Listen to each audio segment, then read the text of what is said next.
Hey, what's going on, everybody? Just want to talk to you a few minutes about social justice. I saw an article a couple of days ago coming out of the Southern Baptist Convention. Well, it was being reported on the Southern Baptist Convention that a pastor out of Texas had or is going to propose a resolution essentially calling social justice evil. He's basing this off of the assumption that social justice is liberal, it's progressive, it's rooted in Marxism. I just wanted for a few minutes just to talk about social justice and offer another perspective. And essentially, depending on your audience, the term social justice warrior, can either be a badge of honor or it can be a pejorative. It's actually pretty interesting if we look at America, if we look at across the world, if we look at human history, at some point, some group of people have been informed by social justice and have cause to seek justice in regards to their social living. And so consider these words. One, social.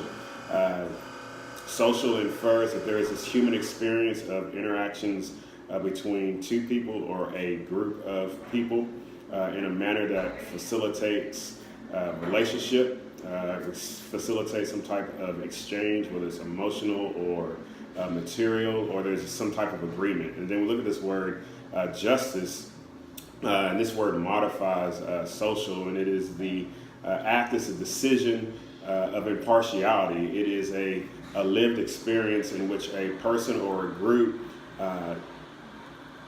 realizes that they are being treated rightly, and that their existence and how they're being treated is in line with a law or with a higher principle that is just. And so societies or groups of persons or two people who are daily experiencing what is right, either by a decision, you can imagine some higher authority making a decision on something that has occurred, seeking resolution or reconciliation between two persons or two groups, or is it simply how I am being treated?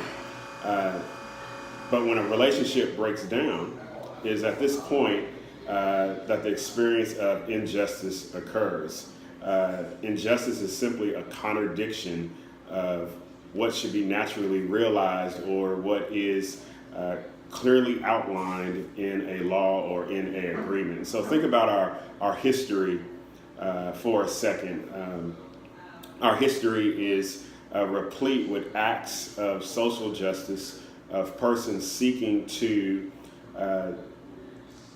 be treated rightly or to redress their grievances with a particular authority in order that the human experience would be pleasant, would be good, or as what is said in the Declaration of Independence, that persons would be able to pursue life, liberty, and the pursuit of happiness. And so, the Revolutionary War, Patrick Henry, George Washington, all the signers of the Constitution, Thomas Jefferson, and the writing of the Declaration of Independence, that was a social justice movement because you had one group of people, a minority, who were redressing their grievances to the powers that be. That was the British Empire and the king at that time. And the Declaration of Independence is one of the greatest social justice documents ever written.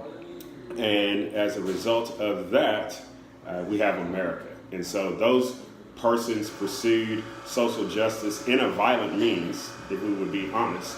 There's violent ways and non-violent ways to pursue social justice.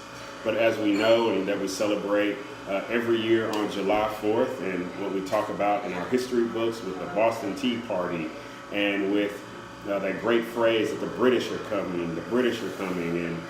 that great phrase of give me liberty or give me death. This was a social justice movement. We can consider the women's suffrage movement, where women were pursuing the right to vote. Why? Because they saw within the Constitution that all people should have the opportunity to vote, and that all people included women. We can consider, obviously, the Civil Rights Movement with the Voting Rights Act and the Civil Rights Act as African Americans, Negroes, blacks saw again within the Constitution, to be treated as men, to be treated as women, that they would have full participation in the social, economic, political arenas of America. And obviously, the greatest social justice warriors at that time was Dr. Martin Luther King, Malcolm X, Bayard Rustin, John Lewis, a host of other persons, Abraham Heschel, a Jewish rabbi, teacher.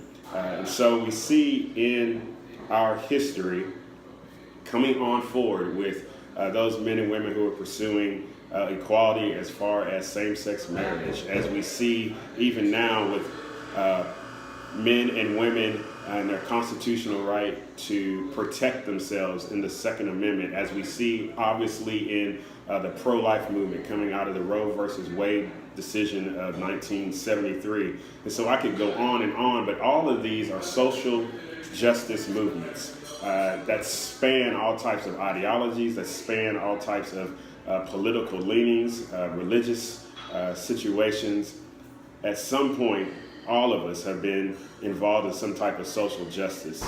And so I think it's disingenuous to claim that social justice is simply a liberal, Marxist, or communist approach. If we look at this term social justice, it is men and women simply recognizing within themselves and looking at the society in which they live that something is just not right, something is not off, something is off, and they are seeking a correction. For my Christian brothers and sisters, if you look at the 10 Commandments, the 6 commandments that follow the first tablet, the first 4 that deal with loving God and honoring God, those other 6 deal with how we treat one another. Murder, prohibition of murder, the prohibition of theft, all of those things are events that occur in a social context. And when those laws are broken, there is an inequity that exists within the relationship or within the community, and then it has to be rectified. That is social justice. And finally is that while there's social justice that exists in all these types of streams, I firmly believe from my perspective that social justice is fully realized when a person sees the transcendent quality and the immanent quality of social justice. Namely, that justice has a personal quality in that men and women are able to recognize one another as made in the image and likeness of God, but it has a transcendent quality as well, because justice is a result of love. It is a byproduct of love, and love is experienced by and carried out by a personal being who is God. And so a full org understanding of social justice is when a person and a group is loving God and loving one another. So those are my thoughts on social justice. Hey, like the video, share the video, comment below. And once again, just some news on June 1st, Friday at 11:30, we'll be beginning Meet the Candidate series, as we be talking with different candidates from the city, county, and state level of Arkansas. And the question is, and the discussion is on poverty in Faulkner County, in Conway, in the state of Arkansas, because it's important that the issues of poverty be brought up and hear the solutions from these men and women who are seeking elective office. And so, you guys take care. God bless.